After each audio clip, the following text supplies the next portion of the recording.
Mais ça, c'est vraiment pour la bonne cause, puisque pour la nourriture intellectuelle, encore que là aussi, on peut lever les gens donnent priorité à la nourriture qui entre dans le ventre plutôt ici. Mais bon, enfin, en tout cas, l'initiative est là et il faut vraiment l'encourager. Alors, autre chose, tous ceux qui sont à la table sont des gens quand même que tu devrais remercier. Euh, pour ça, merci beaucoup. Hein, David, thank you very much. We appreciate. Bon, alors, délivrance, évidemment, il fait partie de la maison. Mais j'ai des remerciements particuliers pour moi. C'est pas que ce livre-là qui est produit au WAC. Il y a la recherche, mais il y a aussi son institution. Elle a amené plusieurs fois ses étudiants ici à Dakar dans le cadre de quelque chose qui est caractéristique aux universités américaines, c'est-à-dire les Study Abroad Programmes. Study Abroad Programme, la philosophie de Kinshasa, c'est que vous ne formez pas nécessairement les connaissances entre les cadres murs de votre université et son campus. Hein? Il y a ce qu'on appelle telling and showing. Le professeur montre les choses, mais même s'il a un PowerPoint ou s'il a des images, il ne fait que montrer. Parce que les images ne sont pas la réalité des choses. Voilà une anecdote. Je l'ai raconté au directeur des HPC qui était là il y a quelques jours et qui sont partis. L'université du Minnesota me sollicite pour que je puisse travailler avec eux, enseigner là-bas pour quelques semaines et aussi occuper de les étudiants ici à Dakar. À l'époque, il n'y avait pas l'email n'était pas formé. Vous appelez snail mail, vous écrivez soit deux fois, vous mettez dans une enveloppe, vous allez à la poste, vous achetez un terme et vous mettez ça part. Mais voilà, je reste un mois et demi, je n'entends pas parler de ce monsieur-là. Et mon commentaire, c'est l'université du Minnesota, pour ceux qui connaissent la littérature américaine. Si vous dites le Minnesota, c'est le Midwest. Si vous dites le Midwest, vous avez le célèbre roman du célèbre écrivain Francis Scott Fitzgerald, The Great Gatsby. Nick Carraway, un des personnages qui vient à New York, qui assiste à toute cette tragédie de la vie. Il dit, maintenant, je vais le trouver vraiment là-bas, au Midwest, we're very edge of the universe. C'est tranquille. C'est loin, c'est le very edge of the universe. C'est bon, je vous dis, Marc Polyvalent par rapport à Dakar. Alors, moi, mon commentaire, c'est oui, mais de toute façon, ces gars-là, ils sont dans le very edge of the universe. Hein? C'est pas Los Angeles, c'est pas la Californie, c'est pas New York. S'ils ne me reviennent pas, ce n'est pas un problème. Pour ils sont revenus quand même avec une lettre et une invitation. Et quand je suis parti dans la ville principale de Minneapolis, et j'ai vu que Minneapolis, c'était cosmopolite. Vous voulez de la nourriture africaine, mais vous avez un restaurant étudiant. Ouais. Vous voulez danser, mais il y a une petite ville qui s'appelle Stillwater quelque part. Et vous avez des orchestres de l'Afrique de l'Est. Vous voulez de la nourriture indienne, vous avez tandoori, chicken tikka, un peu partout. Moi, j'ai vu qu'il y a plus à travers ce culture, c'est dans les années 20. Maintenant, on est dans les années 80, mais lui, il a plus agrandi. Donc, non, ce qu'on vous dit en classe est la réalité réelle. Ça ne correspond pas toujours et vous vous faites des images qui ne correspondent pas. Les study abroad, c'est fait pour casser tout ça. Et vous y venir avec son université étudiante. Et là, nous avons reçu aussi cette haut responsable de ce qu'on appelle les HECU, Historically Black Colleges and Universities, c'est-à-dire les grandes universités noires américaines qui étaient là au tout début. C'est ce qu'il dit à Howard University. Justement, ils sont connus pour voir les réalités. Et je vous dis une dernière remarque. quand on a fini de faire toutes les visites, il dit, mais, cette image de l'Afrique, pourquoi on ne nous la montre pas? Parce que c'était émerveillé. C'est tout l'institut parce que le centre écologique, l'université ici, vous ne savez pas qu'il y avait ça ici, il y a plus que ça. Et donc, si le département des aménagements pour l'Afrique, pour amener le soutien, tu vois que ce qu'on leur raconterait, s'ils veulent vraiment le faire, ils vont le faire. Et ici aussi, le livre de Moïse, voilà, donc c'est une image de Dakar, le livre de Moïse et de David, c'est une image de Dakar qu'il faut découvrir, mais aussi le découvrir en acceptant de venir avec Moïse au Sénégal et au Maroc. Hein, vous savez, à nouveau, merci pour la deuxième partie de l'introduction. Parce que ça a été long cette fois-ci. Mais si je devais vous dire le directeur de l'OVA est fatigué ou quelque chose, je ne suis pas fatigué. Donc, je vous donne le maximum que je peux. Maintenant, vous pouvez introduire. Et il faut maintenant fermer la bouche là, non? Voilà, mais je vous remercie pour ça. Et c'est une grande fête.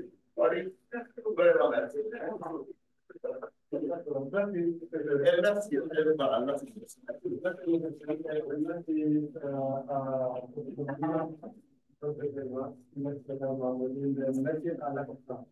Vraiment, je pense que l'essentiel a été déjà dit comme nécessaire. Donc, si on a dit, c'est de vous remercier. Donc, d'avoir accepté de faire la présentation. Donc, c'est une voilà, donc, comme nous l'avons dit, qui est donc, pandémie, c'est pas qui va passer. Merci également à l'assistance. Donc, je voudrais peut-être dire à l'américaine qu'on a même créé un groupe WhatsApp pour ceux qui viennent assister donc au Palaver, les informations passent là-bas. Et que donc les gens peuvent suivre online. Oui, il y a que venir nous. Ah oui, oui, il faut vraiment explorer cette possibilité et l'activité. C'est bien. Voilà, voilà, c'est ça. Vraiment, encore une fois, merci. C'est ce que j'avais à dire. Donc, on a déjà donc l'idée de voilà, merci. Bon, mon ami Joe est un critique de cinéma. Donc, je vois pourquoi il me dit. Vous n'avez pas fait ça tant qu'il n'est pas président. Même le président du groupe, il a le fait. Voilà. If Pour vous témoigner que quand il a dit ça, il m'a dit que là, je vais venir parce que c'était non seulement mon bro, mais également mon client. Donc, il a été très gentil. Il est professeur au CEPI, je crois qu'il a la retraite. Et aussi à l'UNICEF, il y a une autre institution de formation de journalistes. Il est le formateur de beaucoup de journalistes que vous voyez maintenant. La prochaine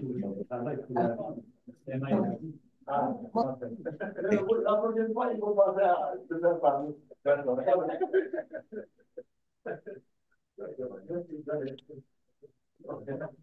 Merci au WAC, merci à Palaver d'avoir organisé cette rencontre.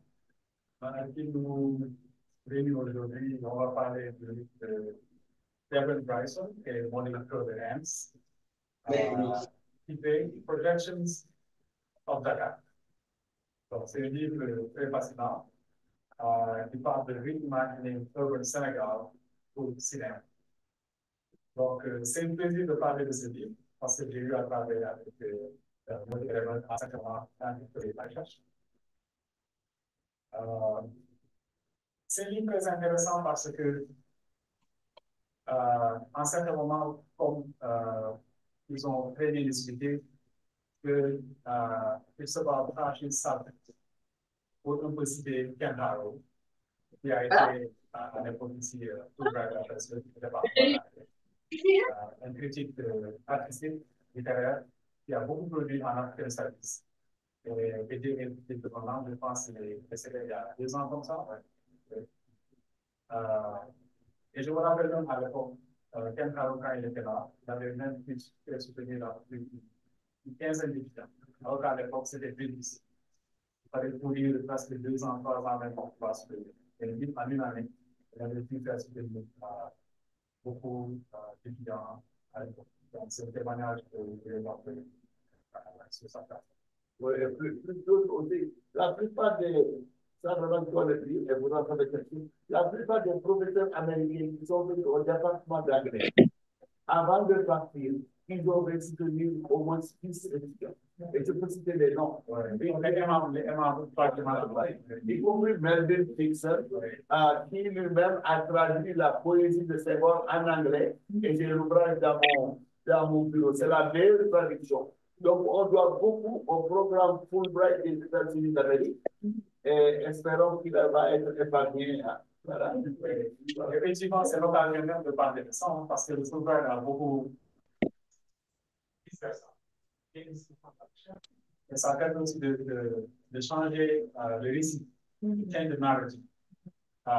Because, comme on sait souvent, il y a cette tendance eurocentrique qui fait que ça crée souvent des barrières. Mais avec le Fulbright, on voit que c'est plutôt des points qui sont construits. Mais là aussi, reconnaître ce que le Fulbright nous donne de l'autre côté. Si je n'ai pas fait le Fulbright, je vous donnerai pas ici à l'expérience. Si je n'ai pas fait le Fulbright, je n'aurais jamais parlé de Paul Master. Et très d'autres. Il y a mon collègue de groupe qui est au Fantois, qui est le seul. Tous les 2 ans qui sont publics. J'ai pu le faire parce que le Fulbright m'a donné 9 mois aux États-Unis où je me suis suffisamment documenté et je ne suis pas le seul. Professeur des universités du Sénégal et de l'Afrique. Et de Bolivie. Je pense que peut-être même à l'heure où on parle, il y a quelqu'un au département d'anglais qui normalement devrait aller aux États-Unis avec le Fulbright. Est-ce qu'il dit la vérité ou non? C'est on se la tête, je ne peux pas. Ce n'est pas. Voilà. Non, ça fait partie de la coopération académique avec les États-Unis. Et il faut s'en féliciter. Voilà, maintenant, vraiment. Merci, Paul. C'est toujours un plaisir. Voilà, je bien. Donc, ce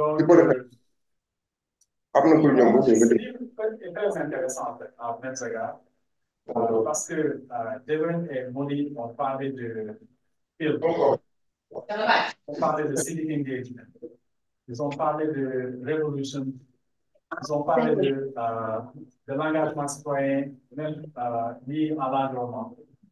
Ils ont parlé du phénomène bullfighting. Pratiquement, Molly et Devin ont pris, en fait, piocher dans la culture sénégalaise, dans l'historicité même du Sénégal. C'est vraiment une chose à saluer. Parce que ce n'est pas facile, en fait, pour même le natif du Sénégal de produire de tel ouvrage. Il faut vraiment lire cela et comprendre à quel point le travail a été bien fait de manière qualitative. Et ça, je tiens vraiment à vous en féliciter. Au-delà de l'art, au-delà de la littérature, vous avez parlé de Senghor. Comment le Sénégal est arrivé aujourd'hui à être un îlot de paix en Afrique de manière générale en Afrique. Sous-estimé, bon, on peut être cher on peut être Mamoudja. Il ne faut pas aussi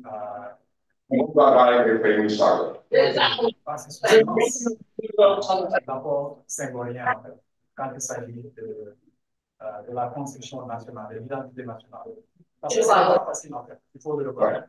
À l'époque, le Wolof n'était même pas la langue nationale du Sénégal. C'est un passé récent. Les Haoutlars ne voulaient pas parler. Les Sérères, mais il a fallu que Senghor, en étant un homme de l'air, connaissant la subtilité de la culture pour pouvoir construire une identité nationale, je crois qu'il prenait les gens du sud et les envoyait dans l'administration au nord, à l'est. Il prenait les gens du nord, les gens du sud, et il faisait ainsi. C'était un peu le système de Christophe. Et c'est ce qui nous appelle aujourd'hui, avec une deuxième génération de Sénégalais, de pouvoir parler le Wolof. Et le Wolof, maintenant, pas où vous allez, le Wolof est pris comme la génération. Mais à l'époque, c'est pas le cas. Vous partez, par exemple, dans d'autres pays. Si l'on parle de langue nationale, souvent c'est le français qui est le il y a le système de créolisation. Vous partez au Guinée-Bissau, au Cap-Vert, les anciennes colonies portugaises. C'est vraiment le génie sénégalais d'avoir pu créer un système où on a pu naviguer entre le français et le wolof qui est considéré comme la langue nationale. Ça, c'est vraiment ça. Donc, d'un point de vue culturel, on peut parler de ça, mais d'un point de vue politique aussi, cela est vraiment ça. C'est très intéressant parce qu'il nous plonge dans l'univers du sport avec les boules les tailles et les ce livre nous parle du 7-7 OK? Peut-être ceux de la génération récente peuvent ne pas comprendre ce qu'est le 7-7. Mais le 7-7, moi, quand j'étais en petit, souvent, je pense que c'était mentir pour quelque part, même si c'était des filles de certains quartiers, des gens s'organiser pour pouvoir nettoyer le quartier. Et après, bon, les gens rivalisaient de peinture, d'art.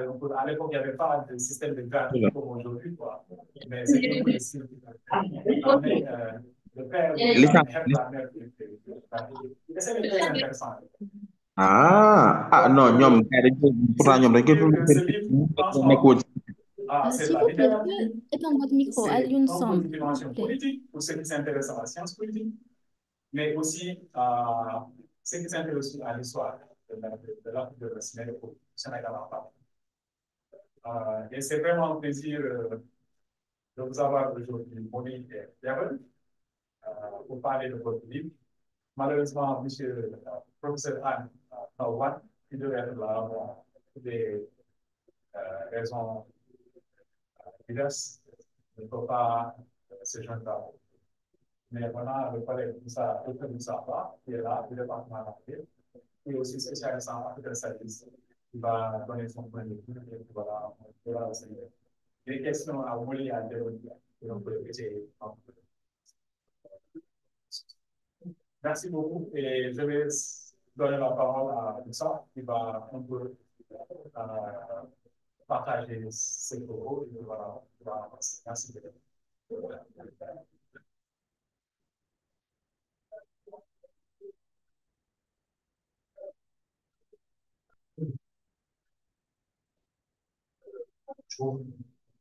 Merci beaucoup, collègue dans Salé, de cette introduction par rapport à ce que vous avez ici aujourd'hui. Et avant de me refaire, je voudrais remercier avant toute cette invitation à cette session de Palaver, en passant particulièrement par la taille de m'avoir proposé comme panéliste pour la session de mais c'est aussi l'occasion de féliciter les auteurs de cet ouvrage, à savoir Experience, surtout pour ce travail remarquable. Le travail remarquable qui sont ces ouvrages intitulés Projection de l'enfant. Je ne vais pas me pencher sur la question relative à l'ouvrage, parce que le modérateur du jour, vous allez déjà passer par là. Je vais surtout en parler du second chapitre. Le second chapitre intitulé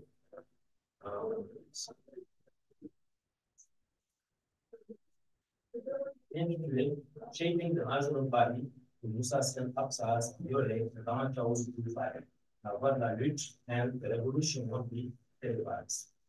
Donc, mon propos s'articulera sur trois points. Dans le premier, on va parler de l'éducation, et le second point va traiter une peu, disons, de l'idéologie de Boulevard, donc de la lutte et la question de la communauté. Et le troisième point est un peu, disons, l'aspect musique, surtout en parlant du hip-hop. So the hip-hop as urban activism, counter resistance. Donc, c'est un peu, disons, le point sur lequel moi je voulais en présenter aujourd'hui. Et en espérant également qu'à la fin, disons, de ma présentation, on va prendre, disons, des conclusions et les explications, mais également des commentaires des auteurs qui sont aujourd'hui ici présents avec nous. Donc, si vous m'en permettez bien, alors je vais faire du code switching, puisque en présentation, je l'ai préparé à l'avril.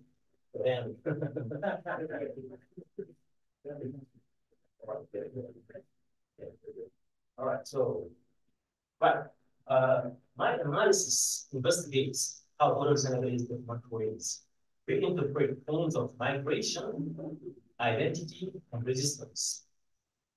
By examining Yore by Musa and Absa and works by Ramachau as analyzed in Rise and Research, the study reveals how these future narratives challenge prevailing ideas about migration, masculinity, and national development. Rather than reinforcing images of rude migrants or overly hypermasculine icons, the films present a wide range of personal stories where individual ambitions are deeply entwined with collective experiences. From the emotional complexities of returning migrants in Europe to the social symbolism of food fire, investment, and the transforming energy of Dakar's hip-hop scene, these examples show how culture operates as a space for negotiation, defiance, and empowerment. These interwoven stories, but just by redefining identity today's Senegal is rooted not only in economic survival, but also in the pursuit of dignity, community, and inclusive citizenship.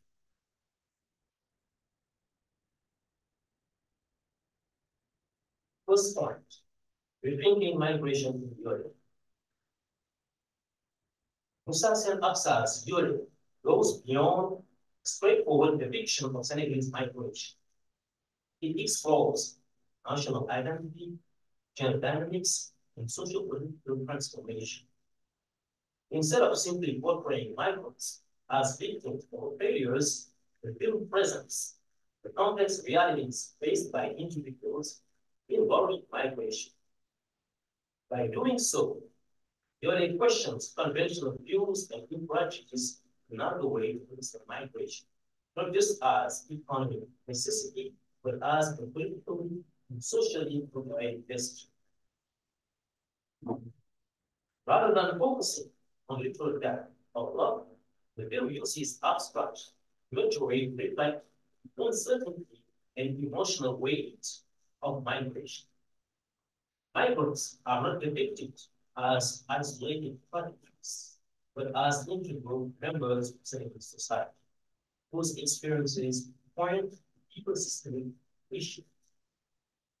This method encourages the audience to see migration within the broader narrative of social contribution, where creative storytelling reveals entrenched problems in Senegalese life.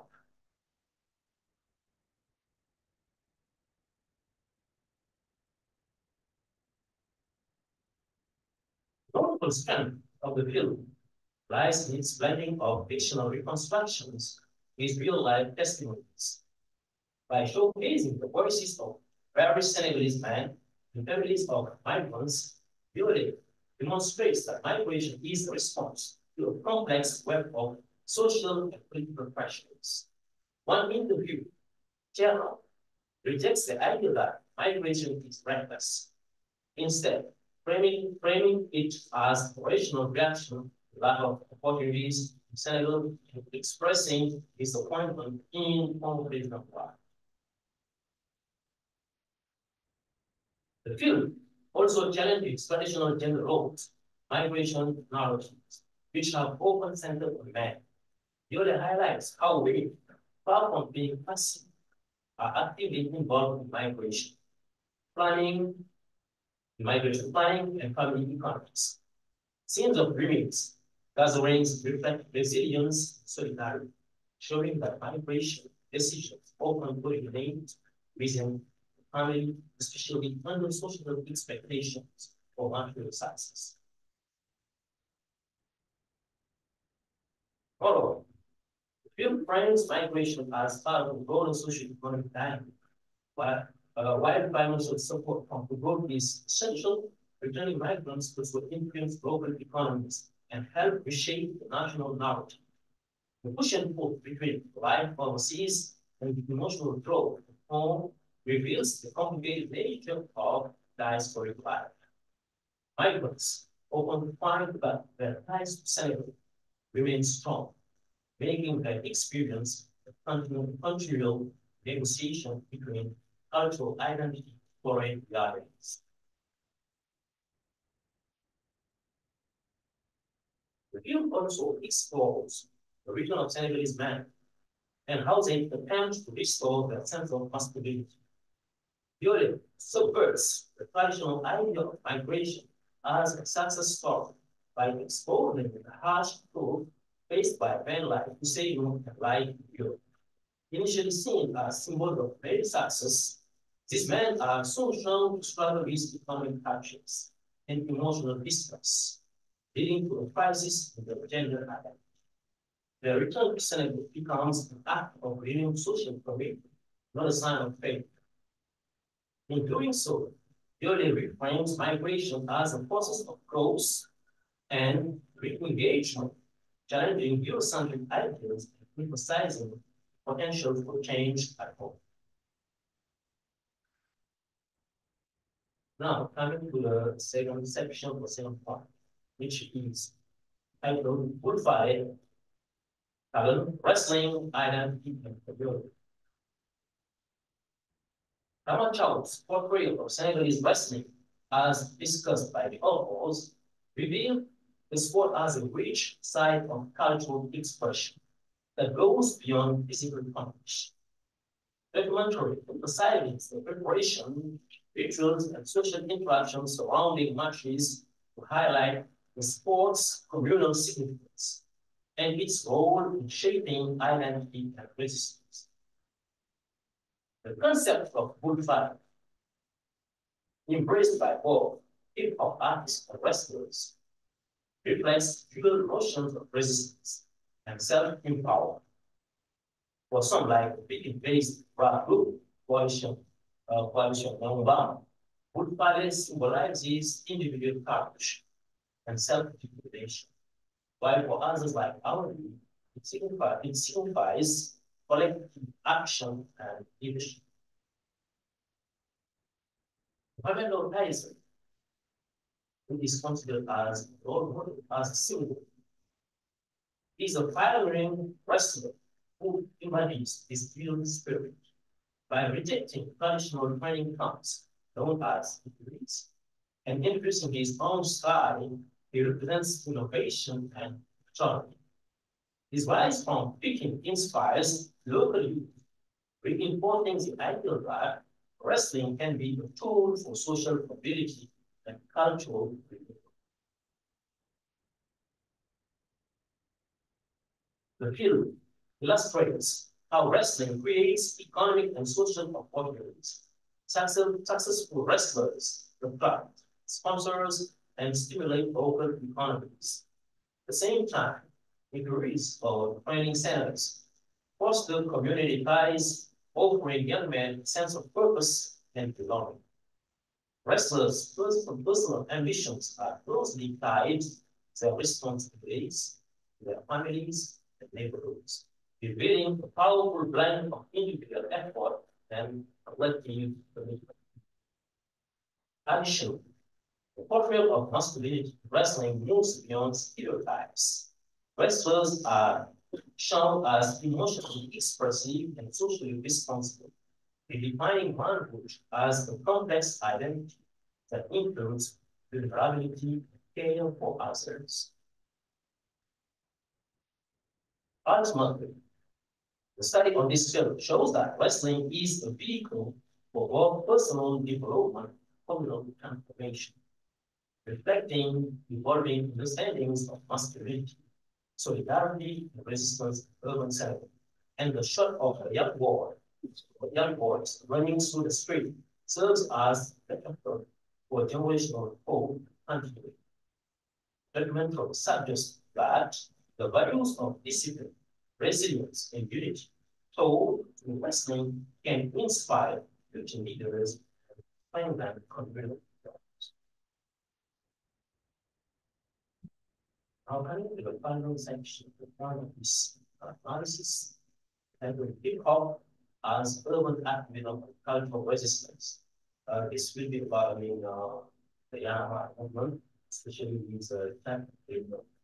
And then this final movement examined by Bryson Hens explores the political and social significance of people in Dakar.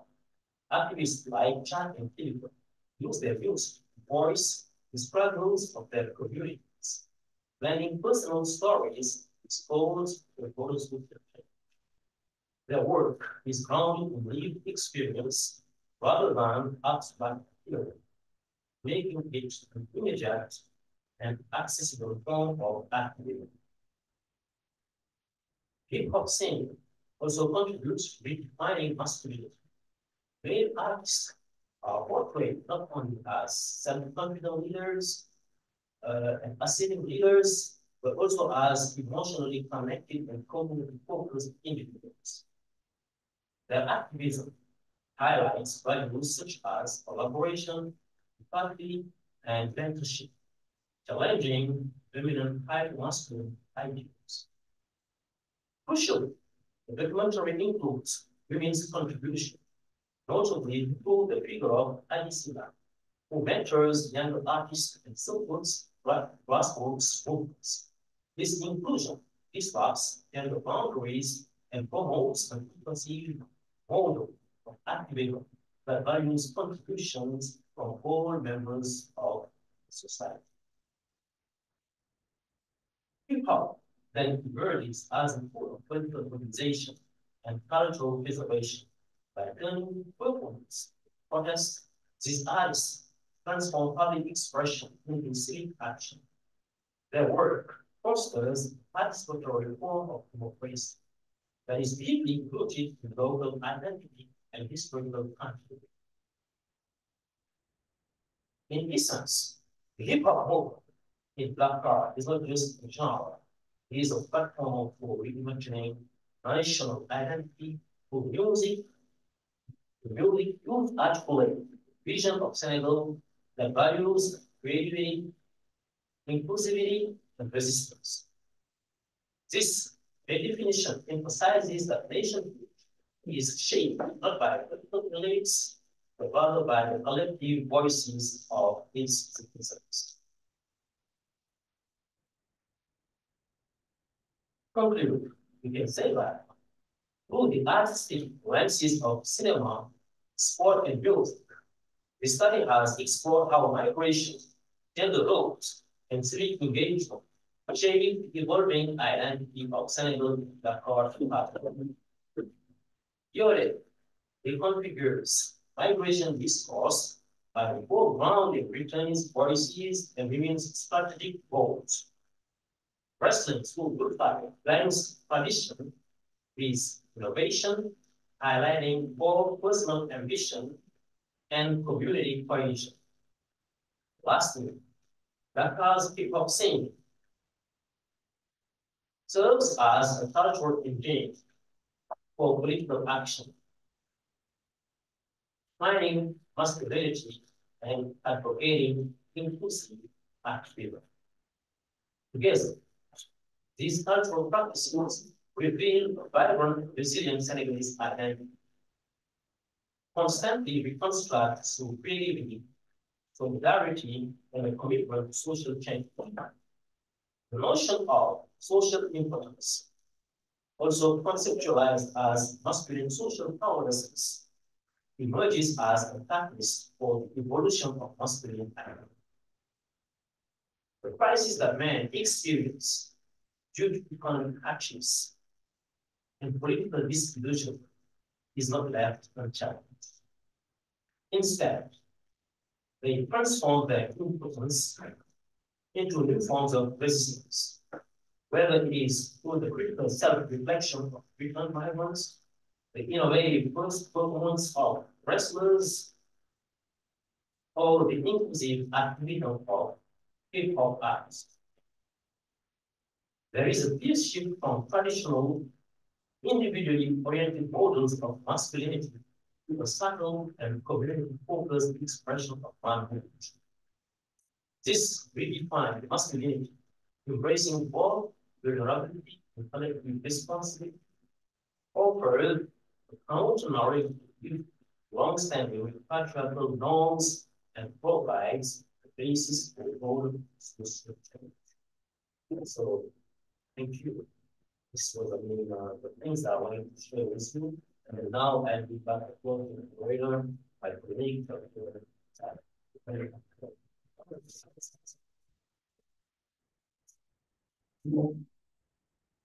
Thank you so much, Dr. Ra, for your brilliant analysis. You dealt with so many subjects that are still very relevant regarding not only the book, but also, current Senegal and even current Africa. And it's really timely, as nowadays we talk about migration, returnees. We have also IOM, International Organization of Migration, doing a very good job regarding migrants. However, that is something political. But I think migration will not stop. It's part of us.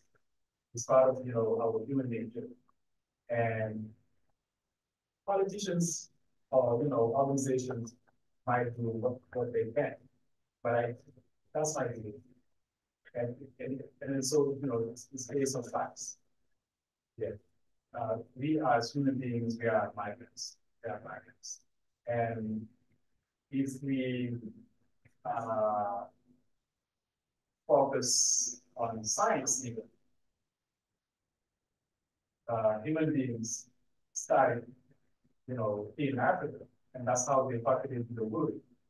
And based on check antidote studies, or based on even Ivan Barzerima, or even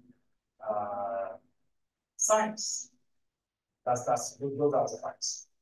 So thank you, Musa, for talking about masculinity, migration, identity, and resistance, and also national belonging. We also discuss about gender identity, and also we're talking about hip hop and migration. At some point, I thought of there is a film back then, back in the day, so that film back then, that was trendy for women or girls, to be married to those who really, yeah, yeah, they could, yeah. When I decided, yeah. Yes. In French, it's baby. So when I decided, so that was trendy back then.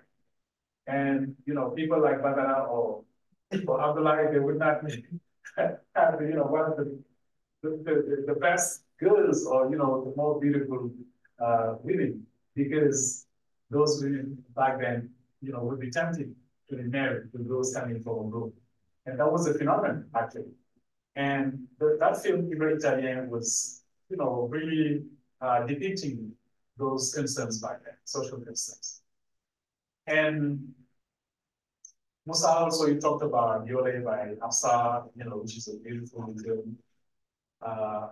It made me think of Yole by Musa Toure, and both of them, they discuss the concepts of the phenomenon of migration here in Senegal. They also discuss the bullfather phenomenon through Ramachao, and how it created a social economic mobility through resilience while keeping hope alive. Just to paraphrase this Tyson. So Tyson himself, he was a phenomenon. Not only Tyson, he was not only an athlete, but he was also a businessman. And he would say that he would say like, a sport business. And back then, people did not understand what he was talking about. So, yeah, I'm in sport, for fun, for passion, but also I'm in sport for business, making money. So it's not like, it's not just only for fun. And we talked also about the Yanamar movement. We started actually in Senegal when, back then when President Abdullah was leading the country, and we were facing regular power cuts. And that's how, through the leadership of Palaver, how they were meeting up with his friends who happened to be hip hop artists, Chad Palaver, with the help of his other friends, so I decided journalists with like Palaver. That's how they started, and they started, with the Yarawan movement. And everyone in Senegal, just embrace that phenomenon, which was a philosophy.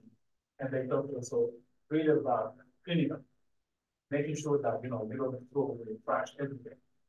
And, to gain momentum back then. And then most of the youth were part of the Yanamar movement. Like, at some point, the bullfighting phenomenon was,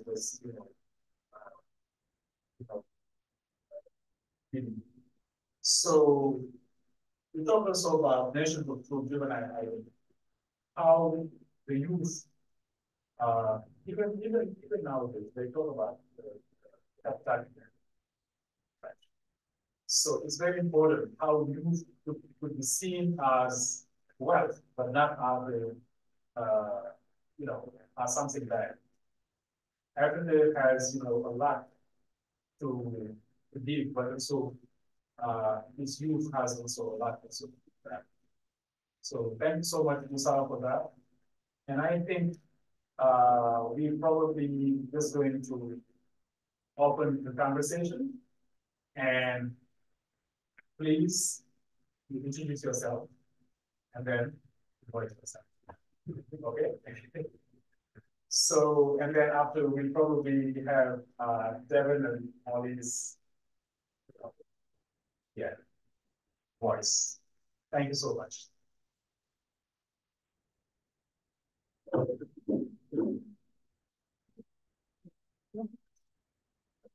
you going to open your list or? Yeah. Okay, you can go. Just go ahead. Okay. All right. Well, I'm going to start. I'm a popular guy. Assistant professor of American Studies, English department of China University. I'm also the chair of Senegalese American Studies Association. And it's an honor to be here again. So thanks to the work of the library at Mother and for providing us with new and this platform for the exchanges. Because being able to discuss the book with the presence of the writer of the author themselves, even and it adds value to what we are doing right now. And thanks also to Dr. Musaba for the presentation, for the presentation, and Dr. Gali also for the knowledge. So I have questions for both the presenter and the author. I will try to benefit from the presence here. So, Dr. Bar, I think there is something that comes very often in your presentation, which is the role of women, right? Gender dynamics, both in, let's say, migration, the phenomenon of immigration, but also how the hip-hop movement disrupted gender boundary. Because those were very important observations that we made, and we should very true. Especially, I like to put the stress on the human dimension of migration. Because when you see, especially illegal immigration, when you see all the young Africans who are, passing away from, the sea, how can you account or the leader by women, if investing in the journey of their children, which are very risky in terms of social implications, economic implications, but human. That's something that is very, yes, how can you account for it? Can you, because once again, I do think that when women are involved in some fights or in some struggles, it have better chances to pay off. But as long as they keep investing or get committed to those journeys, legal journey, I think it's going to be very difficult to fight against it. Okay, so I'd like to know your comments about it. So I have another question for Molly and David. And this time it is about uh, the Good Friday movement, right? Which is a Latin American mindset that was Latin, I don't care, mindset that was, imported from the US, from Senegal.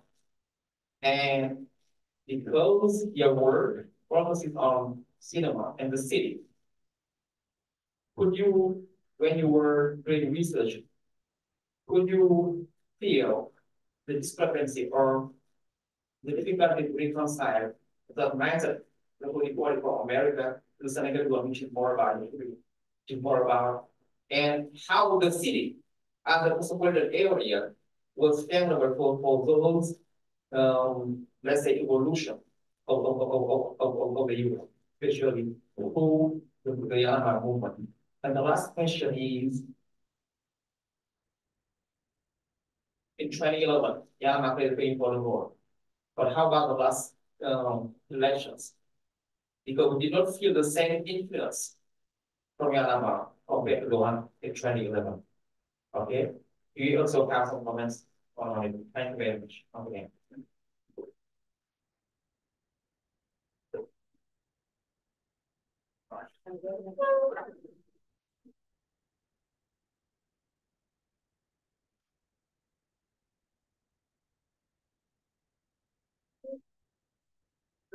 Thank you, everyone. Bonsoir. My name is Dr. Professor. I am the academic director of the study abroad program here at WA with the University of Minnesota. First of all, thank you, Another and Kevin, for coordinating these very rich, conversations around books. Because, books are published for a reason. It's to really disseminate knowledge and to share with, researchers, but also students, right? To really develop critical thinking and also like engagement with, production.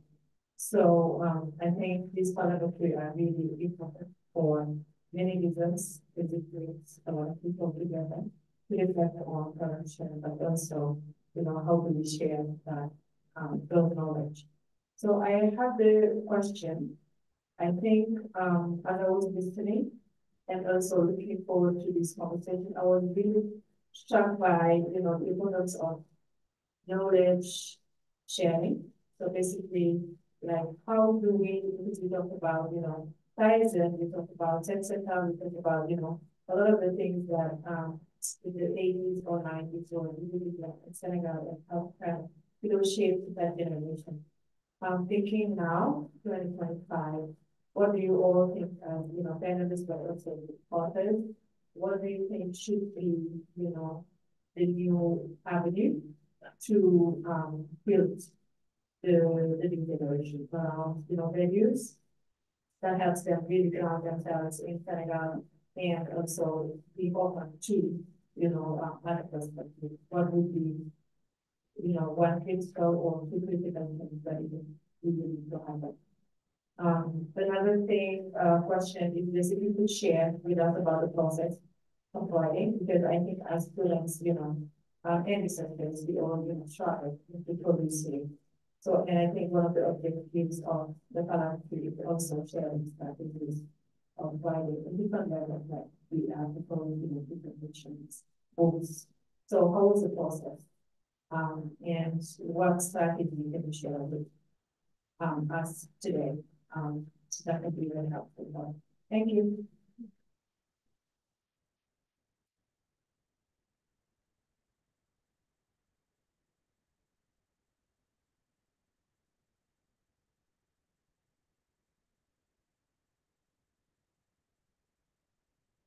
Good afternoon, everyone.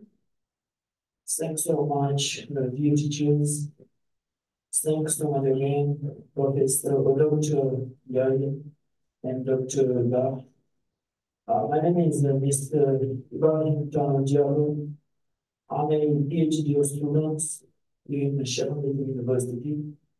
I don't have any other question, but just I wanted to congratulate you for your availability to share with us as students about the research that you have done in this novel. It was very important. We also thank Dr. Mustafa for sharing with us about many things: gender identity, immigration, ideology, music, and the involvement of women in the society. Thanks so much.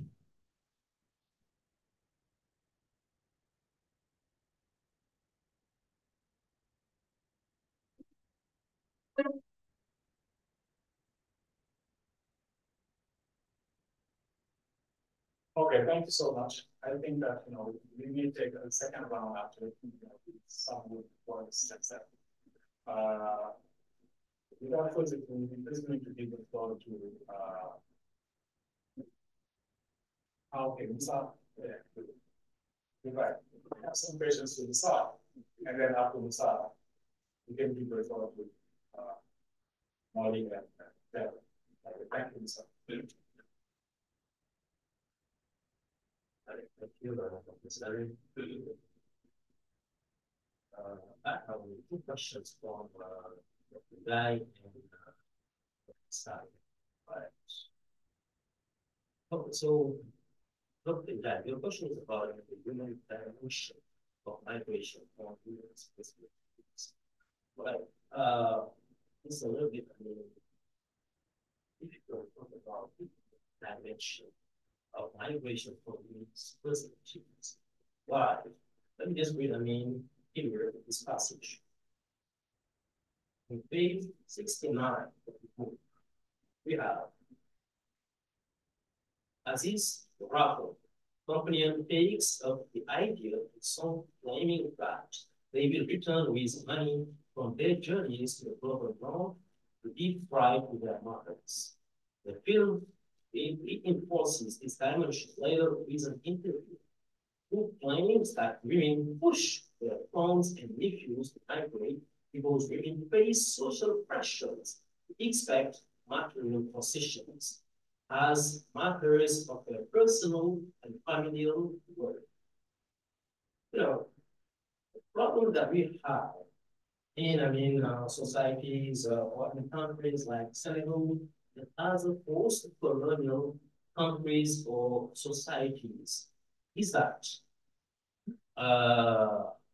with the impact of colonization, we had, a shift from human values to when it comes to natural values. The human being was no longer at the center of moral or basic value, but he was rather seen as someone who is providing his family, especially a man, with material possession.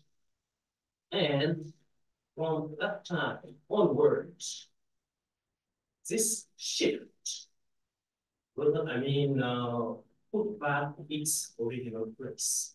Why? Because we do not center things on human beings. You put the focus, the stress on rather material possessions. And then this has changed the mentality of our societies. And then we think that to be able, to bring pride to your family, you need, to be rich and then bring so much money, a lot of money, at home, so as to make yourself or so as to make your family proud within the society, within the community. And then, in this situation, it's quite difficult, to put the focus on the human dimension from women's perspective. So the things that they are putting forth are, all the things that are reporting around market position. And this is not, all the women. The main, points or arguments, are revolving around this issue of market position. And then this will help it to get to Parker's question, Dr. South. What would be needed or what would be done to keep, young generations in our countries and prevent them from migrating? I think we need first to re-imagine African philosophy. If I mention African philosophy, it is to put a focus on values that are centered on human being, on the human values of people, rather than putting the focus on what these people, or this young generation, can bring to their families in terms of wealth. If we analyze the importance of human beings in terms of wealth, we will always push the young generation or the youth to go and look for money so as to bring it back to their families. Apart from rethinking African philosophy, our political leaders also, they have to increase the population. What does it mean to increase the population? It means, work for the population, to serve the population, since they have been elected by the people to serve the interests of the nation. It is not their own interest. Wherever we can manage to have political leaders fighting for the interest of their people, fighting for the interest of their nation, this phenomenon of migration will be, the impact of this phenomenon will be reduced. We cannot argue that we can put an end to migration. No, migration is a human phenomenon.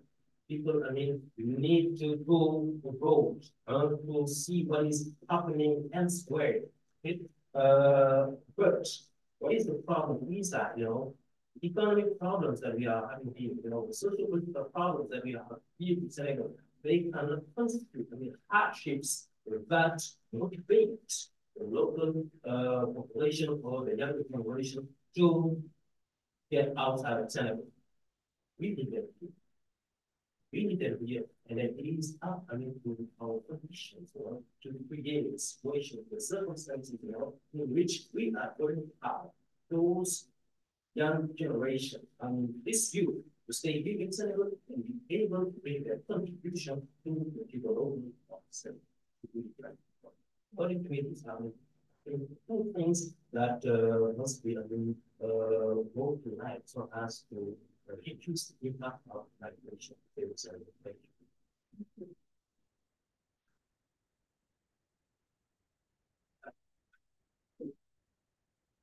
Thank you so much for your questions and for coming today to this important discussion. We're really thankful to Mark for hosting us and to all of you for attending.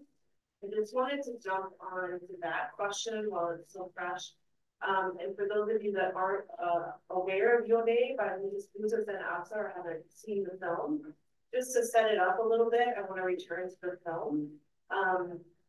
Losers and Absa was living in Barbados, in the Caribbean, when a pirogue washed up on shore. And it happened to be filled with migrants from Senegal. And so unlike other films that might prioritize the migrants themselves and even the journey, this film is different in that it doesn't examine the bodies or even necessarily the migrants themselves, but it's a story about what drove them to leave their country. And so Opposite doesn't place the blame on the mother, as we spoke about that, right? Or even the migrants themselves. Although those that are interviewed, not the ones that participated in this journey, but those that interviewed with for the film, they're clear in that this is a decision that they're making. They're not passive victims, but that this is a clear decision. And I'll just read one quote. This is page 67 from the book. Tierno, who was a migrant and returned to Senegal, states, "Don't tell me we're crazy or suicidal. We're clear-headed men who decided to go." So these are decisions that they're making. And so what Nusa Opsa does is really examine, to your point, the circumstances that have pushed these migrants to leave. And so really he sort of focuses in on Avril administration and those economic, social situations that cause these young men to leave, right? And so mothers certainly are mentioned, but we see differing views and different stories. There isn't one story, but this collective of stories and narratives, right? Even though one might say, well, my family's it was the impetus, another says it's a voiceover where it's a letter, right, to his mother saying, I'm thinking of you, I miss you, I'm honoring you. And so it's not one representation of mothers or families, but it's really diverse and not placing the blame on any one person. So I just wanted to kind of add to that for the question about yielding first. I mean, Devin, you want to add anything before I go to?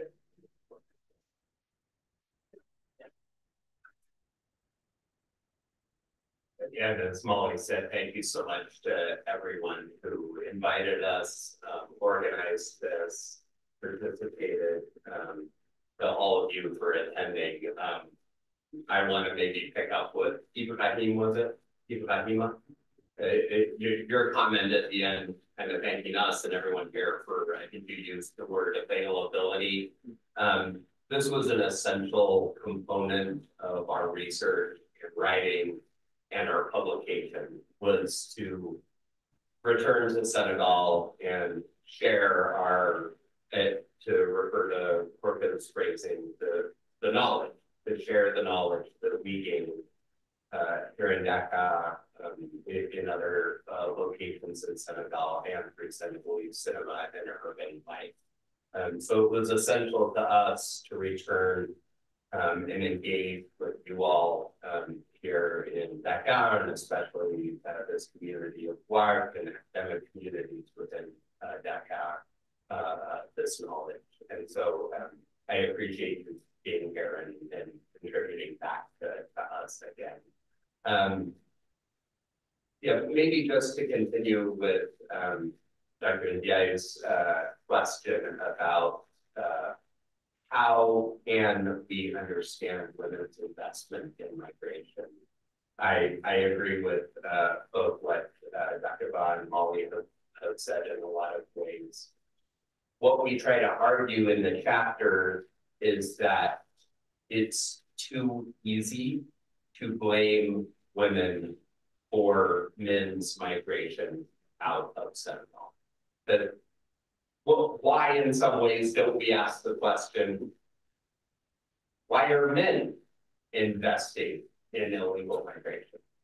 And I think what we try to do in analyzing Senat's film today is to make the argument there is no blame to place on any migrant or family or supporters or communities of migrants besides those in actual positions of power who have created the conditions for this. And so I know maybe we can go into a little more of the origins and the motivation of the book project overall. But just to say briefly, our approach was to look at false narratives in the 21st century around Senegalese cinema and around Senegalese urban life. We were noticing two very distinct false stories and narratives around both of those things. And we wanted to push back against those stories. And so I think within this chapter, as Dr. Ba showed very well in his comments, we worked to analyze the three films in that chapter in the ways that they push back against some of those stories and even questions, as Dr. Ndiaye raised, that are false and constructed on some limited knowledge and perspective. So I really appreciate that question. Thank you.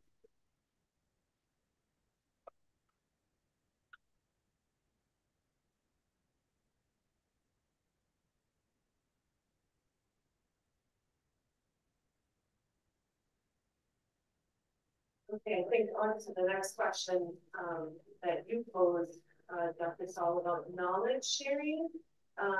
What would be the new avenue to build the new generations? I think that is a really important question that we need to try to interrogate, this idea of sharing, right? We acknowledge as academics from the United States, we're not trying to bring our voices, but to center the voices and experiences and perspectives of the filmmakers who have made these innovative films and the subjects that they focus on. And so what we had found, one of these false narratives that we had often heard was cinema is dead, right? There's a crisis in cinema with open movie theaters, but during our 10 to 12 years of research in Dakar, we were finding that this is quite the opposite. Things have changed and shifted, but there are filmmakers producing amazing, innovative works. And so, although there's change, there are also what we refer to and are citing other scholars in the book, spaces of belonging. And so I think one of the ways to move forward is this idea of collaboration.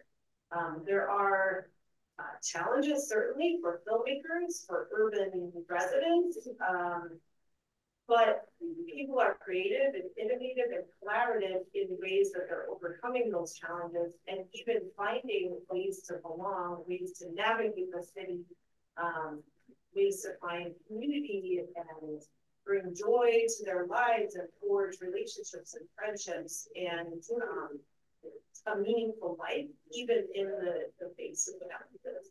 And so I think the filmmakers that we analyzed, and we just talked about one chapter, but there are several other filmmakers that we closely analyzed who really show that this collaboration between the cinematic community and between the residents, between community members, this really is the path forward, that we need to work in community to create these spaces of belonging so that there's community support. And there is the desire to build community, build support, build productive, vibrant neighborhoods and cities, and even broader societies. So,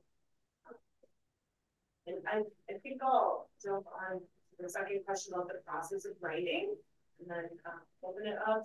This, as I mentioned, this is a long process for us. We've been coming back to Senegal for the past 12 or 13 years. Initially, we worked on a special issue of African Studies Quarterly, looking at the intersection between the arts more broadly, social engagement and political change. And toward the end of that project, in 2014 or so, we saw that this area of cinema was very rich and there was a lot of undiscovered information analysis to the word and that we could collaborate on this even further. And everyone here in Sunnyvale has been so collaborative and welcoming and generous with their knowledge. And so then that sort of shifted our focus into cinema. But this has been a collaborative process for the past 13 years between the two of us. We've traveled to Dakar at the same time for research. Our interviews, which Devin mentioned, were collaborative with the filmmakers. We really wanted to highlight their voices and perspectives and experiences. Because just analyzing the films for themselves, I don't think would have been good pitch. And so we really prioritize those interviews and ethnographic observations. We attended film screenings. We really wanted to gain a comprehensive view of the film industry and all of the actors within the film community here in Dakar, because they're all working together to make innovative works. So we just wanted to highlight what they were doing as best we could. So with that, give you a start to that question. I would pick up on the question from Dr. Sal of what's the new avenue for building the new generation, and very similar to what Dr. Bond, Dr. Enns have said. Dr. Enns elaborated that narrative that we identified of Senegalese cinema being in crisis or dying or dead, and us visiting Dakar regularly saying, that's not what we're seeing. That's not what we're experiencing. Why is that narrative, both in Senegal and in the literature written by American academics, why is there this story that Senegalese cinema is dead or dying? The other narrative that we combine with that one in the book is the narrative of crisis of African cities in general. And Dakar can be one of those. There is very often a pathologization of African cities as being extreme sites of disrepair, lack of infrastructure, difficulty in accessing resources, political corruption, urban decay. Is that all there is in African cities? That narrative prevails, that is the only thing worth paying attention to in African cities, including Dakar. And again, our experience coming here, living in Dakar, interacting with Dakarois, that is not the only story. That is a very minor story of how to navigate some of those admittedly difficult, challenging aspects of life here. And so building off of academic research done by Akim Bembe, Mamadou Diouf, Rosalind Frederick, Sarah Nuttall, showing these other aspects of life, of innovation, of creativity, of problem solving in African cities resonated with us a lot in what we were seeing in that same creativity and collaboration that Polly talked about in Senegalese cinema. So to respond to Dr. Zell's question, it's similar to what Dr. Voss said. We value life here in Dakar, Senegal overall, that there are problems that need to be dealt with, and political leaders could play a large role in that. But there's life and creativity and innovation here that does not exist in other places. And we are seeing currently in the United States the myth of the American dream falling apart right in front of our eyes. We're seeing that the corruption, the disregard, the cruelty exists in the United States just as anywhere else. And so I think that revaluation, that embeddedness of life, creativity, real meaning in Dakarois life can go a long ways to saying, we don't need to go anywhere. We can build meaningful life, community, collaboration right here. And then I'll just say, kind of adding on to Dr. Zell's question about the process, and you specifically asked about strategies for writing at whatever level you're at. I appreciate that question so much. as Molly said, we collaborated really closely on this book.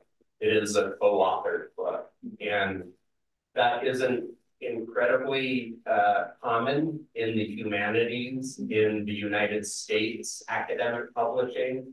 But it was so meaningful to us. And so I would start with that strategy and that recommendation. Find someone in your intellectual, academic, writing life. I think this can work for journalism as well. Find someone you trust and you know is good and smart and will work with you in an equitable way, and go through that process together. Writing, research, thinking, learning can at times be a very lonely process, and it can be incredibly meaningful to do it with someone who you trust, but also someone like Dr. Enns who will challenge you and push you to discover new things about yourself, about other people, about your area of study and what you're writing about. And as Dr. Enns said, that was just so much an extension of what we have found already here in urban life and in cinema within Senegal. That our process was very much an extension of what was happening in our areas. Just to add, I think we had difficult, challenging, enriching conversations all throughout the process, but we write differently, we analyze film differently, but I think in the end, our book was richer for that dialogue. And as Devin mentioned, it really was equitable. If we didn't agree on something we wanted to include or not include in the chapter, we had to have those discussions. And in the humanities, normally research is quite isolating. You need to work on your own, in your office, home, and you don't have those discussions quite as much. So for me personally, it was rewarding beyond measure. I hadn't anticipated that 10 years ago when we started the collaboration, but I think it made our book so much stronger by having an equitable partnership. And it wasn't like we wrote sections individually. We both wrote, we both conducted the interviews together. We collaborated with, filmmakers, friends in Senegal together. And so it just made the entire project more meaningful. And I appreciate that. Thank you. Oh, go ahead.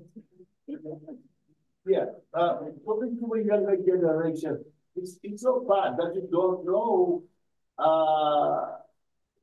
you don't know what myself and Baba experience as living in Dakar and going to a movie. None of you goes to a movie, so it is very exceptional.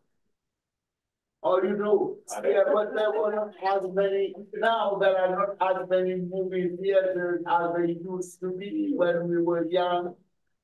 Student at the university, because if you are in secondary school, you're still too young. But, going to the university, having a scholarship, wearing those jeans, having your girlfriend and inviting her to go to the movies. Ideally, the movie is being shown at 8 p.m. because, it would run first from 2 p.m. to 4 p.m., one thing. And then from 2 p.m. to 6 p.m., one thing. And the big thing, 8 to around 11, wearing your jeans, your shirt, having, going get the ticket and get in. And of course, buy the ice cream from the vendor. In the United States, we have it and tradition is popcorn. Here it was buying ice cream. And I remember coming fresh from the UK as a next stage student and going to a movie with my girlfriend and her friend. And they told me, you got your wallet at the back of your trousers. We are going to steal it. We looking at everybody proud as a seagulls. I just came from overseas. I would see that nobody would rob me. Boy, by the time I said my wallet to pay, no, and I was looking at them, they were looking at me. And I said, I don't know where I put my wallet. They said, they stole it. So they said, it doesn't matter. My girlfriend, friend, paid, and we got it. Well, it was so exciting. And after you return somewhere to start discussing about health, touching each other, and those kind of things.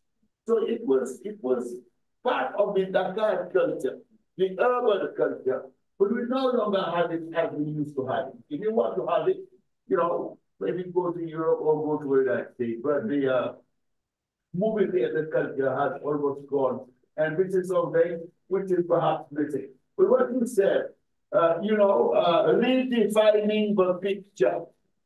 That's just what I told you. With those 17 residents from 80 PCUs. But so things which were so great, exciting, modern and everything. And they ask me a question, why don't they ever talk about this part of Africa and Senegal? Well, the reason is very simple. A few years before, I was driving to Sandy, and the person I was with, coming from a US university, which I won't name, she told me she wanted to take a picture of a village. I showed her many villages. She would not take a picture until we reached a village, which was really very, very poor, with mud and fat, really, so degrading. This is what I want.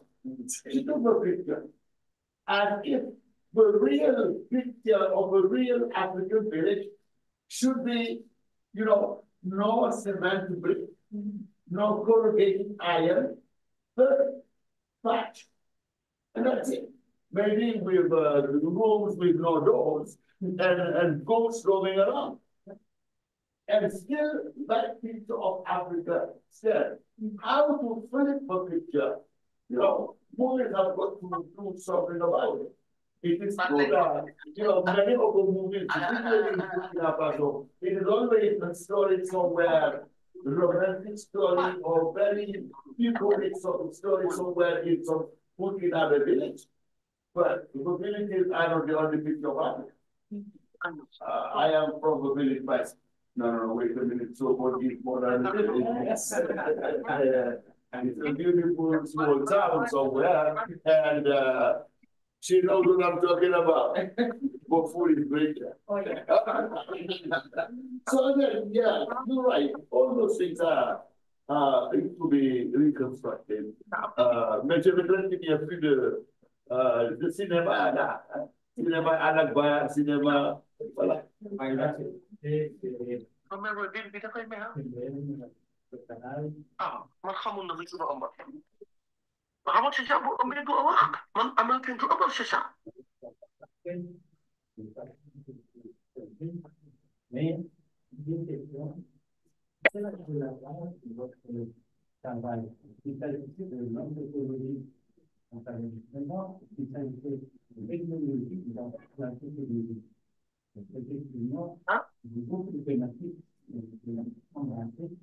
Ça?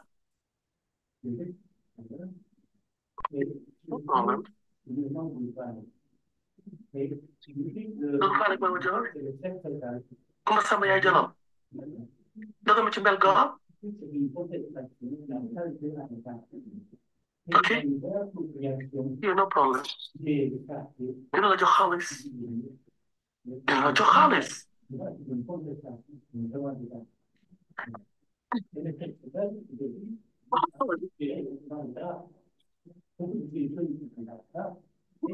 Jal xale bi du ko dégg dafay say-say. You want me to jam jam? You crazy. Yeah, I'm gonna dof. You wanna kill our baby?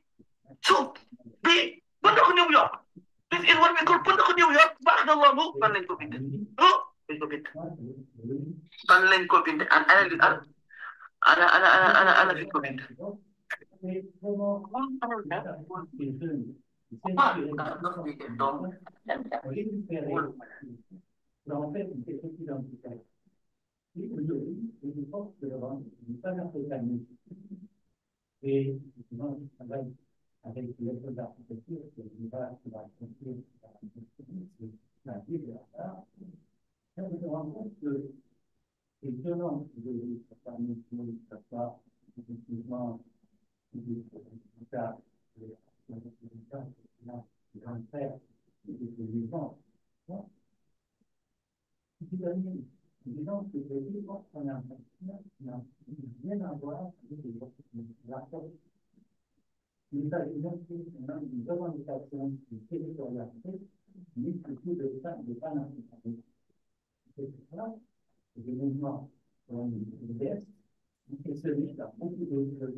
Vous l'avez pas bien trop longtemps, il est parti. C'est fatigué, là. Ils sont demandés.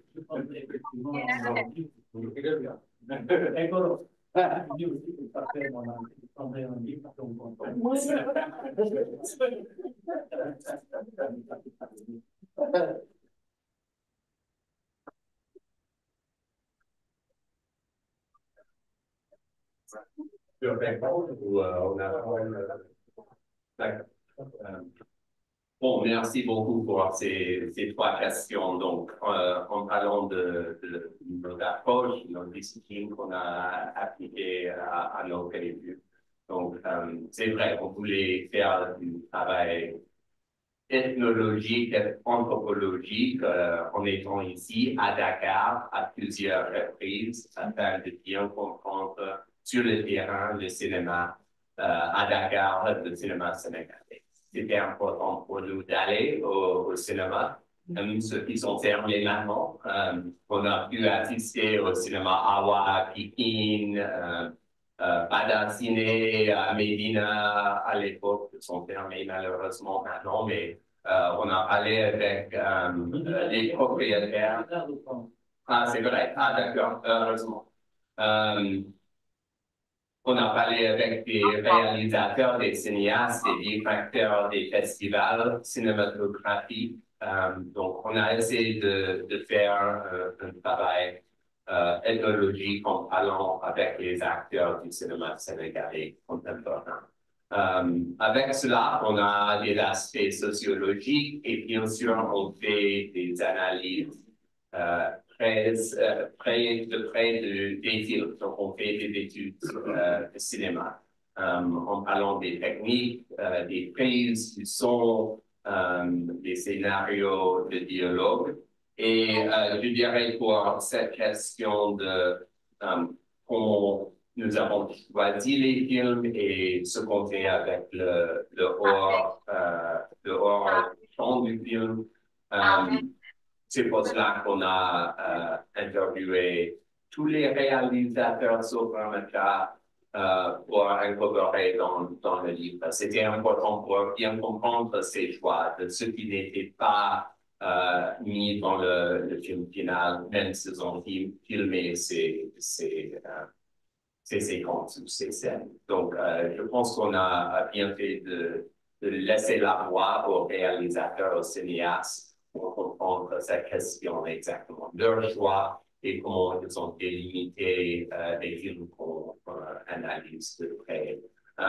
Nous avons choisi les films qui étaient faits par les cinéastes qui résident et qui travaillent principalement au Sénégal. Ça, c'était important pour nous de résister ce désir de tourner toujours vers l'Europe ou le Global North, même pour ces cinéastes africains qui travaillent surtout en Europe. On pensait que c'était important de se concentrer sur les cinéastes ici au Sénégal et aussi surtout les deux documentaires. On pense qu'il y a quelque chose des documentaires africains et sénégalais. Donc, on voulait focaliser sur ce genre de film.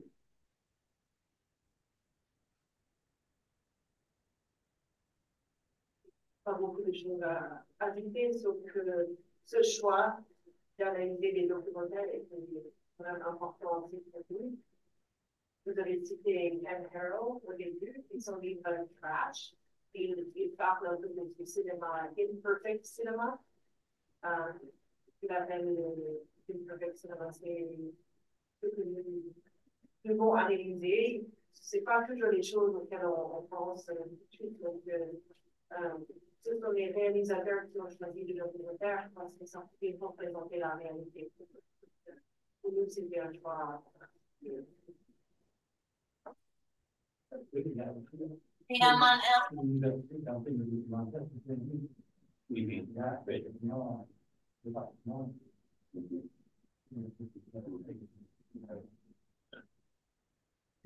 Je sais qu'il a une question, mais pour répondre à cette question de vous fallait revendication, et ça nous revient à cette question que Abdoulaye a posée sur cet aspect de American capitalism et consumerism de Bull Valley. On voit le film de Ramata Bull Valley comme une revendication de Bull Valley. C'est vrai qu'on peut apercevoir Bull Valley un mouvement trop américaniste qui met trop l'accent dans le figure de Tyson sur la consommation à l'américaine et ce succès économique surtout. Et bien sûr, ça donne des rêves aux jeunes en banlieue pauvre. On veut être comme Tyson. Mais le film de chat montre en fait qu'il y a d'autres valeurs, d'autres aspects de comprendre et même de vivre pour le palais, cette attitude, cette mentalité de I don't care.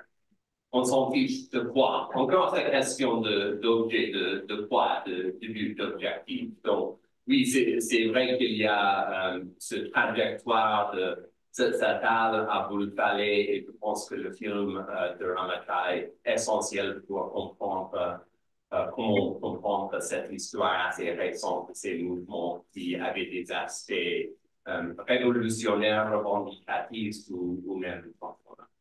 Oui, par rapport à ça, avant qu'il ne prenne la parole, c'est vrai, mais il me souvient de quelque chose.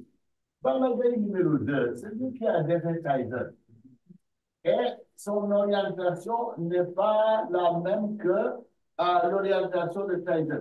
On ne verrait jamais Balagaï 2 venir au stade avec ce drapeau-là, c'est impossible. et il se positionne en tant que quelqu'un qui est une sorte de anti-Kaiser, puisqu'il a défait, c'est des adversaires sportifs. Mais ce qui m'a frappé, c'est que la première fois que Tyson est revenu des États-Unis parce qu'il y était allé pour la musculation, il est venu au stade, you know, il a fait son petit show et après il dit, I don't care. Pourquoi Balaga qui ne connaît pas le mot d'anglais va se mettre en scène comme ça? I don't care. C'est une réplique de Boulvané, mais cette fois-ci en anglais, par rapport à quelqu'un qui allait faire la musculation en Amérique et qui est tout émerveillé, il faut le dire, le monde entier est un peu comme ça, tout émerveillé devant le fait américain. Donc, il ne démystifie pas, il ne met pas de côté le modèle américain, mais il l'engage avec un vocabulaire différent et une attitude différente. Mais vous, les deux Américains, il faut qu'on vous le dise. Le monde vous admire beaucoup. J'espère que bon, ce qui se passe maintenant ne va pas faire qu'on ne vous admire plus. Mais enfin, voilà, il a dit, I don't care.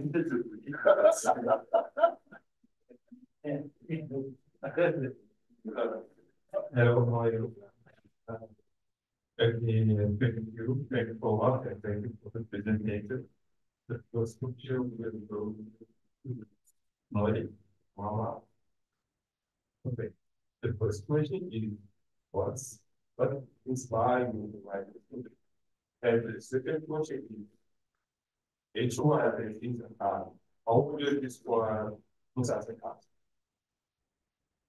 and how that is? So I would like to know or like to share something about your travel past. So Oman, investing, hip hop, and yeah, one with migration. But before you can go beyond like travel, and the platform, the curriculum. After writing, what is the important music that you want? The important distinction thing.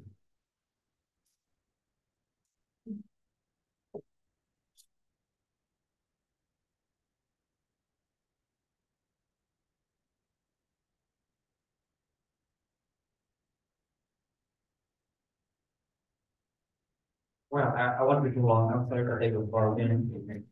I don't know if this is the question or this is the plea. We talk about something which is very important. Uh, the importance of films or movies to be construct of narrative. Because our university, for example, we don't teach movies a lot. And that's something which is very important. Because with movies, you have images. Images are very powerful from reality and from emotions. It's really amazing that our colleague, Dr. Bahman, is not here today because he was working with he won the Carnegie Fellowship, and they did a very important job at the faculty with the colleague from the US, and we are trying to see with the dean who's now the president of the university how to do some reform. Pada konstitusi sopan. Para donc on est en train de voir comment faire en sorte de pouvoir incorporer les films salés, les films liés au cinéma au Brésil. Dans moment, quand j'étais à USC en 2019, parce que j'avais beaucoup travaillé sur la carte de laquelle ils viennent. J'ai travaillé avec ils viennent en Avril, won the Pulitzer Prize in 2016.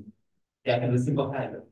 Et là, voilà, je travaille sur comment Hollywood a contribué au visualisme qui était mis en place par Ronald Reagan. Voilà. Et surtout à l'histoire de truth, à altérer un peu la réalité et l'histoire. Et je pense véritablement que ce soit dans les études américaines, dans les études africaines, si on peut incorporer les films en apportant à la littérature, à la civilisation, je pense qu'on va gagner beaucoup. Maintenant, on va essayer de voir comment on peut faire en sorte de pouvoir justement mettre ça en œuvre. En tout cas, merci beaucoup pour votre travail qui est extrêmement important. Thank you very much.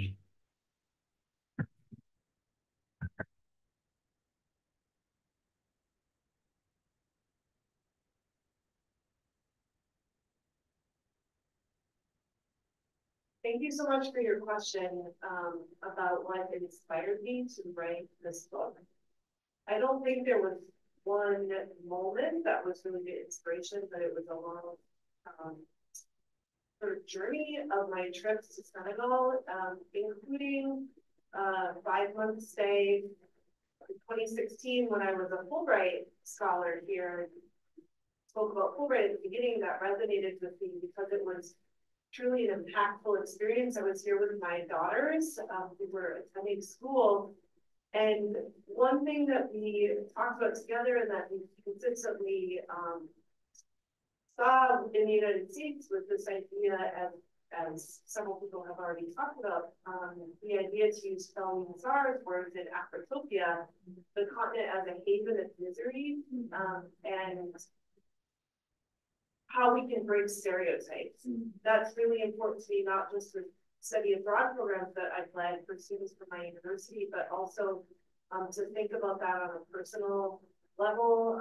As a family, when I was here with my daughters, that kept coming up when we returned because they would get questions that were very broad and general and this negative perception. So for us, that was also one of our inspirations for writing this book, was how can we break stereotypes? Devin referred to these false narratives.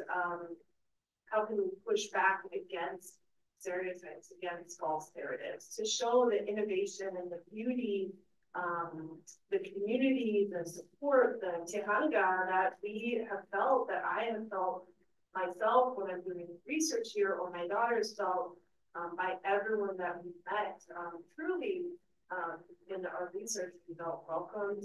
Our collaborators have welcomed us, have shared their knowledge. These Dr. Small's for the book or her question, this really pushes back against those negative stereotypes that often circulate. So that was part of my inspiration to show what filmmakers can do, and Palaver makes a call for that in Afrotopia, the cultural producers. How can we rethink and reinvent our own societies? And so we just wanted to give voice to that, not to prioritize our voices, our perspective, but how can we really highlight what filmmakers are doing? What is the beautiful work that they're representing in their film? So just break those stereotypes and false narratives.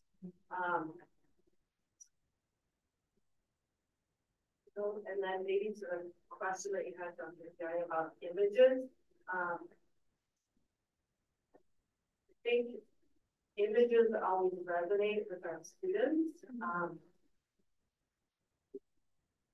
Not sure about the situation in Senegal, but certainly in my classroom, I see that my students are reading less and less,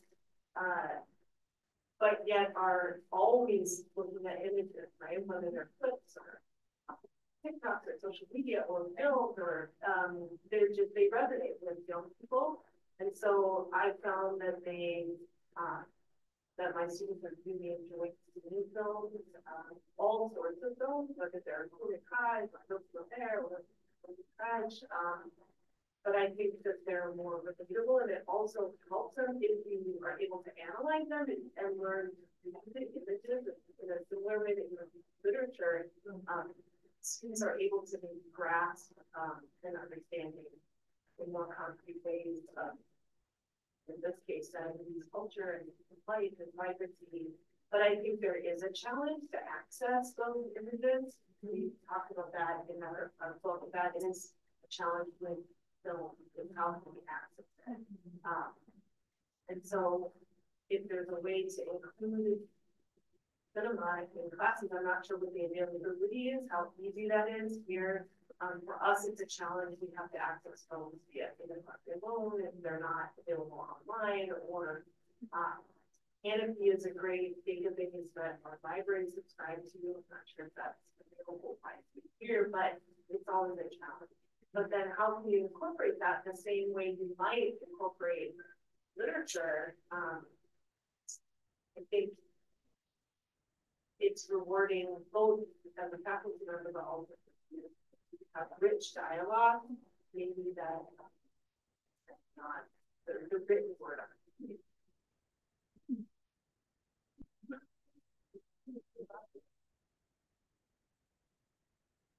All right, thank you. Good question. Yeah, I mentioned my analysis, three things, namely migration, hip hop, also Western. Probably, yeah, my type would always really interested in those kinds of activities that you have. Yeah, what made an equal in my life, was soccer, soccer of the world, you see. And then there was at the time when two really events, AFCON in 2002 and then the World Cup. That's whether it was prominent at the time. You see, we feel like we have to to extract, and then these, okay, when we talk about the only migration or wrestling of people, right? I think it's interesting that you reference football, and I think of how Didi Ponce mentioned La Pirogue as another important film on migration, and the football plays an important role in that film. And I think football can be another one of those myths or dreams or false narratives. I think of Jones Le Bon de l'Atlantique that shows that very well. Part of the reason we chose, again, la question de comment nous avons choisi les villes, we chose Violet to be kind of a response to La Pirogue. As much as La Pirogue wants to show the false narrative of that dream of arriving in Europe, it focuses so much on the suffering of the migrants in that boat where they're crossing to Europe. Yule, as much as it starts, as Molly said, with the actual death of those migrants in that pirogue that washed up in Barbados when Zenatza was there, it turns away from that to denounce the political and social reality that forced those migrants to make that choice to leave. And despite those realities, there is still community and joy and life there. So I think that's a really meaningful connection, that just as football can mean different things to different people, wrestling can, migration can, economic success can, Americanism can, I don't care can, as Professor said. So I appreciate that a lot. And to your question about what I want readers of the book to take from it, more than anything, I want them to understand how innovative, unique, I think inspiring Senegalese cinema is of the 21st century. As much as Professor Sen was bemoaning the loss of theaters and the ice cream with his girlfriend, there are cinema is everywhere in Dakar, and as with Saint Louis, other urban centers. Festivals are everywhere. There are cinema cultural centers like Saint-Yanenga, even ones that aren't focused on cinema, like Kenulab. We were just noticing that the O Gallery in Plateau, in collaboration with Saint-Yanenga, is showing a film tomorrow night. Cinema is being shown all the time. And I find that incredibly inspiring for different ways of viewing, appreciating, interacting with film. It does not need to be in that American model of Hollywood providing entertainment that goes to the movie theaters where you go and have your ice cream. That's great for some people, but there are other ways of engaging with cinema. And I think Dakar, especially, is emblematic of that, provides an ideal representation of those different ways to engage with cinema. Et puis finalement, à cette question de comment enseigner le cinéma ou les images, comme Maudie a dit, c'est tellement difficile, surtout d'incorporer ces films sénégalais, les films qu'on étudie dans le livre, dans notre enseignement, parce que c'est très difficile à accéder à ces films. Pour nous, les Américains qui enseignent dans les institutions américaines, mais j'imagine pour vous également. Pour la plupart de ces films, on a dû demander au réalisateur, après avoir reçu son numéro de téléphone d'un ami, d'un autre ami, d'un autre ami, et s'il vous plaît, donnez-nous accès à votre film pour qu'on puisse l'étudier. Et puis il a dit, vous ne pouvez pas le partager avec n'importe qui d'autre à cause de copyright. Donc, ça se comprend, mais en même temps, ça rend des choses difficiles pour enseigner le cinéma. Mais c'est vrai que on doit trouver une solution à ce problème parce que c'est tellement important d'incorporer le cinéma et les images dans l'enseignement. C'est un sujet important, ça. Donc, il faut faire la remarque par rapport à la réalité ici. Et j'ai vécu personnellement une expérience avec Sébastien Ousmane. C'est-à-dire que les films africains doivent être vus par les Africains. Mais prenez un film, vous êtes propriétaire à une télévision et vous dites, je veux faire de l'Africain, je veux demander à quelqu'un son film, mais il va vous parler de copyright et c'est des millions que vous allez acheter pour pouvoir montrer le film. Si vous le montrez en paix, vous allez en prison. Parce que l'amende qu'on va vous expliquer, vous ne pourrez pas le payer. Et les Sud-Africains avaient un projet pour acheter des copyrights avec Sébastien Ousmane et ils étaient venus. Moi, je me rappelle tout cet épisode-là avec Ousmane Sébastien. Il m'appelle, il me dit, Thomas, ça veut dire pour le dos. Je reçois des Sud-Africains, est-ce que tu peux me dire pour la question de langue? Je viens et la discussion commence. Et Sébastien s'énerve et les insulte. Il les insulte. Et moi, je m'arrête. Il me dit, non, c'est ce que vous avez dit, je ne peux pas faire ça. Il me dit, alors Thomas, prends ton sac là et rentre. Il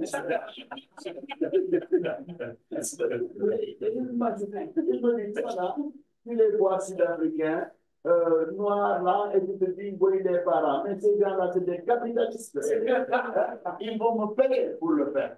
Et je crois que bon, on a quand même terminé l'épisode, mais je me suis dit ça, c'était des insultes tellement crues, je ne pouvais pas y ça.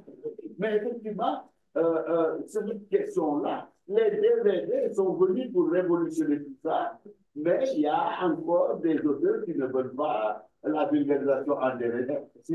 Même si vous avez un DVD, moi, j'ai plein de DVD ici, et ça, c'était un don de l'ambassade des États-Unis où il y a eu beaucoup de négociations. Mais la responsable des affaires politiques m'a dit à l'ambassade, Ousmane, tu ne peux pas montrer ces films-là n'importe où, sinon tu vas nous amener des problèmes. Je lui dis non, notre utilisation est purement académique, pédagogique et universitaire. D'accord? Mais je ne peux pas prendre des DVD et en faire ce que je veux ailleurs. Donc, il y a tellement de contraintes que finalement, les films africains, les Africains ne peuvent pas avoir accès à ça à cause du prix. Qu'est-ce que les auteurs eux-mêmes peuvent faire? Mais s'ils donnent ça comme ça, ils ne vont plus vivre. C'est ça aussi. Hein? Oui. Voilà. Mais aussi la question que vous posez, c'est qu'il n'y a pas de cinémathèque. Le Sénégal, effectivement, c'est une partie. Beaucoup de films, normalement, une question d'âge universitaire, c'est vrai parce que là, le nom de la c'est vrai que comme il n'y a pas de médiathèque, c'est difficile de chercher dans l'histoire de votre film, vous n'avez pas dit il a dit qu'il avait raison de dire C'est pas dans le livre, mais on a vu et on a consortium de Hamaka, mais oui, on connaît bien.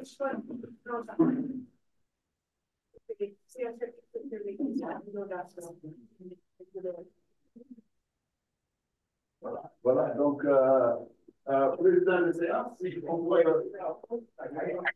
Voilà, il a mis juste une question en fait. Il y a des trucs avec le on va donner des certificats. Donc ça, on dit voilà.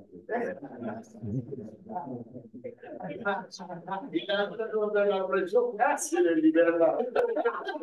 On a fait le petit soleil là. Merci, c'est juste une bonne correction. C'est juste une contribution de la vie était là concernant la migration. Je voulais juste ajouter que les périodes de sécheresse des années 70 ont contribué à l'exode rural. Et l'exode rural, en fait, combiné aussi au plan d'exploitation à l'époque, on fait que, en certain moment, on est arrivé à la dévaluation du français. Donc, ces choses-là, OK, combinées, on fait qu'en certain moment, avec l'essor des films, ça a commencé à changer un peu les mentalités, ouvrant des opportunités pour la jeunesse de l'époque, ce qui a fait aussi le phénomène de l'avoir politiquement avec le saut politique. Ce qui est intéressant aussi, c'est le lien entre les pêcheurs et la rareté des poissons. Parce que quand vous pêchez, et qu'à un certain moment, vous n'avez pas des bateaux, c'est les pirogues qui ne sont pas aussi puissants que les bateaux des Occidentaux qui peuvent pêcher, ce que vous pêchez en un an, ils peuvent le pêcher en quelques minutes. Donc, du coup, ça pose un problème. Donc, les licences de pêche. Donc, vous voyez quelquefois le lien entre le politique et le social. Donc, ça crée des problèmes. Donc, c'est ces pêcheurs qui avaient l'habitude d'aller pêcher. Finalement, ça donne à l'innovation dans la cible. Ils deviennent des agriculteurs qui prennent ces jeux, qui veulent voyager, et c'est comme ça. Donc, vous voyez le lien, en fait, c'est ce dont je voulais parler.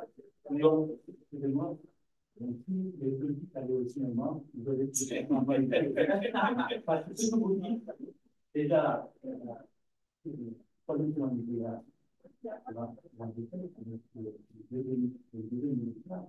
il y avait effectivement une limitation, on cherchait des monteurs parce qu'il pouvait plus, peut-être que les gens, la limitation, c'est les gens, en fait, les monteurs, ça va, je vous dis aussi, parce que n'a pas seulement une immigration, mais un tourisme. Effectivement, il y a des choses comme ça, tout le détail, mais c'est tout.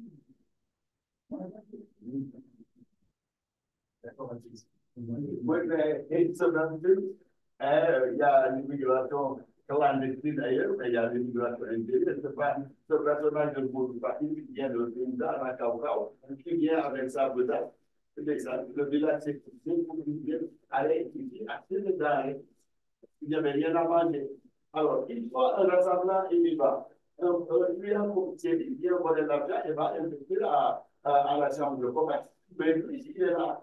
Or, il n'a plus rien. Mais au moins, chaque matin, il a la possibilité d'avoir une musique qui fait un gros pain comme ça. Alors, il dit que c'est la peine que je nous dis au village, ça va voler l'argent. Et en plus de ça, toute façon, ce que je ne trouve pas, il dit au moins, il a la que il a rempli le ventre, donc il a des